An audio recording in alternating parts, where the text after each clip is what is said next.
President Akufo-Addo is hopeful government and the University Teachers Association, UTAG, will come up with a strong and binding agreement as the two bodies start implementation of a roadmap to address the grievance of the teacher union.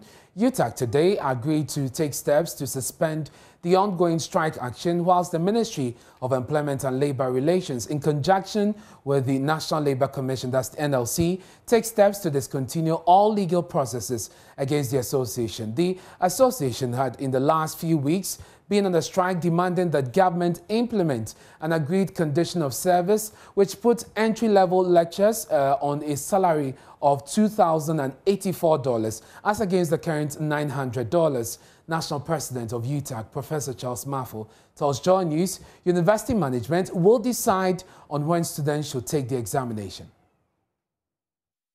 So that the action is already in place. I mean, if you look at the document we signed with government, there was processes to withdraw all cases against UTAG. And UTAG was also in process. I mean, taking steps to suspend the strike. And so we are on it, exactly that. It is necessary that the people whose mandate we use are approached. We need to respectfully inform them of the document we have signed. And so I know with the kind of people they are, and with the information we have so far in the document, I believe they will sanction that and will be true. So officially the decision is to suspend the strike? Yes, that is what we signed with the document. Prof, what happens to the exams for your students? Well, normally this has to be the decision of management. I mean, lecturers. I know it's because of our strike that it was suspended. So obviously, if we are suspending it, they will put plans in place for it to happen. The students are asking for more time to enable them to prepare. I can understand them.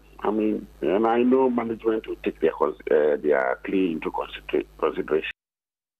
Well, at the Jubilee House today, NUGS, that's the National Union of Ghana Student President Emmanuel Yadom-Boakye, called on the president to personally intervene.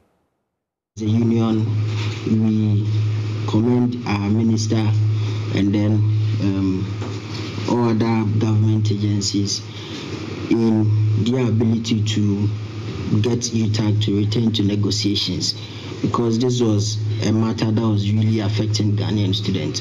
But at the end of the day, we would still plead with both parties to take away all forms of entrenched positions such that the negotiation processes will not be prolonged or delayed.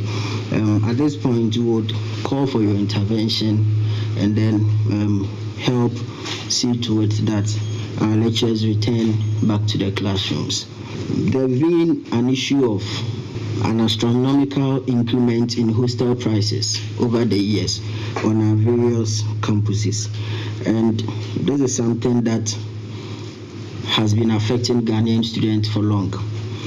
As a union, we've made certain contacts and we've realized there are certain deliberate attempts by some university management just to create an artificial shortage on campuses. So we are also calling on your highest authority to, at certain point, get to the university management to be flexible on the BOT, build, operate and transfer policies in the various universities. And also we call on government to help get more hostels on our various campuses. Well, President Akufo-Addo says his government is working to meet the demands of UTAG in a bid to ensure the academic calendar is not disrupted. All of us are happy that the University Teachers Association have agreed, after some long drawn-out negotiations, to suspend the strike that they had and go back to the negotiating table. Well, I'm hoping very much that some strong binding arrangement will be finally agreed on by the parties. There's a roadmap that has been established, and hopefully both parties will make sure that this roadmap is carefully implemented.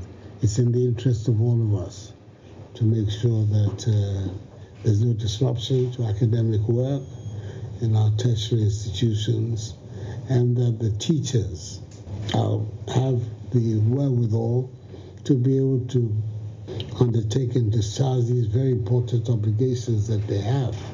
They have the future of our country in their hands, in the instruction of you and thousands of other students. So I'm hoping that the developments that have taken place will be translated into a positive conclusion for everybody. It is in all our interests that it should be so.